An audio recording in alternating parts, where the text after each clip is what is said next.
Hi guys! Ngayon ay tuturuan ko kayo kung paano gumawa ng papaya pokpok, papaya salad. Ang tawag sa Thai ay sumtam. So, itong sumtam na ito ay very healthy, kaya mas maganda na matunghayan natin yung paggawa. At nakita niyo po dito ang mga ingredients narito. Ito ang ating mga ingredients. We have tomato, carrots, papaya, yan, cucumber, pipino. Meron din tayong kailangan ito, mani, sili, bawang, at lemon po, manaw. Kasi mahal, hindi po nila ginagamit itong lemon, kundi ito pong manaw. Manaw po ang ginagamit nila dito sa Thailand. Malaki po siya, hindi po katulad sa ating kalamansi, pero ito malaki at mabango po kasi itong manaw. Ito na po yung finished product natin na ginadgad. Ito po yung papaya, ito yung carrots, ito yung pipino. Nakita yung pipino, may balat po, green. Hinugasan po natin maigi ng asin yan para matanggal yung mga chemicals. Ito yung ating tamarind, sampalok. Sampalok at minix po natin yung sugar ng palm sugar. Palm sugar po. Ang palm sugar ay very friendly sa mga diabetic at hindi po ito katulad ng sugar o sucrose. Napakaganda po ng palm sugar. So, meron po tayong fish sauce. Of course, may bawang. Kailangan bawang. At yan po ang ating mga gagamitin sa paggawa. Very healthy po ang mga ito. Cleansing. So, napakaganda po sa kalusugan.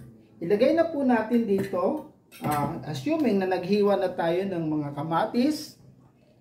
Ito po, lagay na natin kamatis dyan. Well, and then itong bawang, ilagay po natin at pupuk-pupukin po natin. Yan, para kumalat yung kanyang aroma at saka yung lasa ng bawang.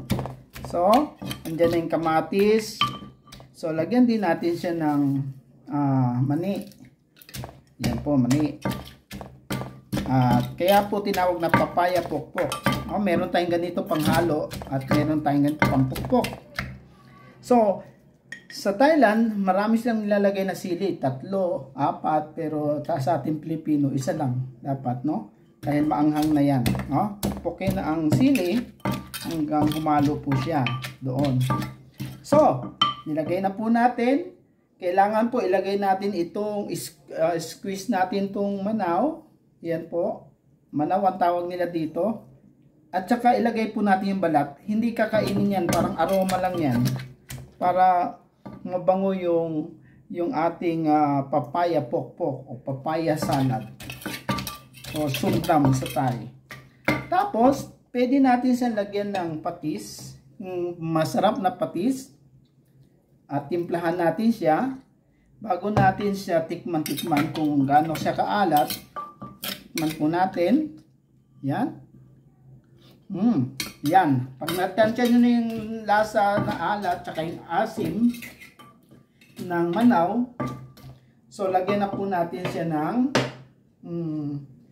dito ng ito na po, papaya. Ilagay na po natin yung papaya.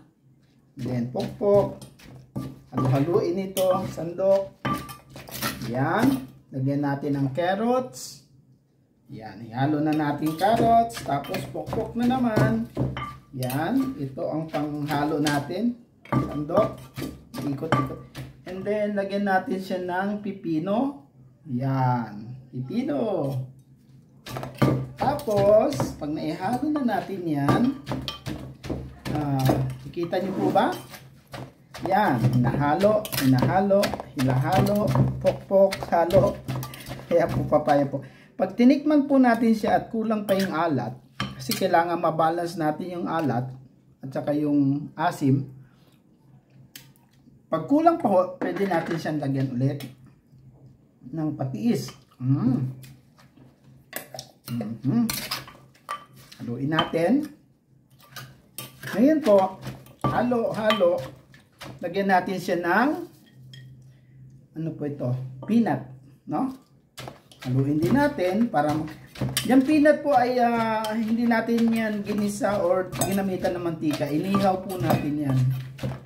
Roasted ang peanut, no? So pag nahalo na natin yan, dahil balance na yung alat tsaka ng asim ng lemon, ay lalagyan naman natin siya ng tamis at asim ng sampalok.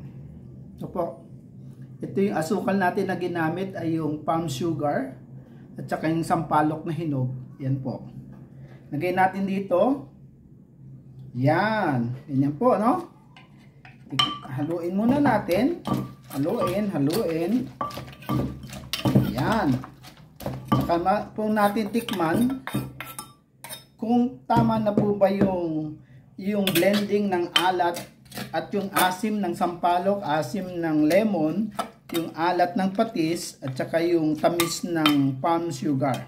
Tikman natin ng konti, ganyan po. Kahit daliri lang natin, na malinis naman daliri natin. Or katulad po, konting alat po talaga at para mag-balance na siya. Well, tapos na po siya. Ilagay po natin siya. Kung halimbawa dito natin ilagay kasi gusto natin ilagay sa rep or kakainin natin malamig. Kung kakainin natin ilagay natin sa plato. Ayan na po, no? Ayan na po, tingnan niyo po yung yung manaw, kita nyo? Ang bango po niyan. Ma-enjoy po kayo sa lasa niyan. At pwede niyo po hong lagyan ng yan. So, meron na rin po natin sinamang sili. So, ito na po. At pwede na po natin yang kainin. Kutsara o tinidor. Napakasarap po. Yan. At pwede natin ilagay dyan pa yung lemon. Okay? Okay? Maraming salamat. At I hope nag-enjoy kayo at nakita niyo yung paggawa. Napakasimple pero napaka-nutritious ng mga ingredients natin. Okay? Thank you so much. I hope you like the video at ma-enjoy ninyo ang papaya pokpok.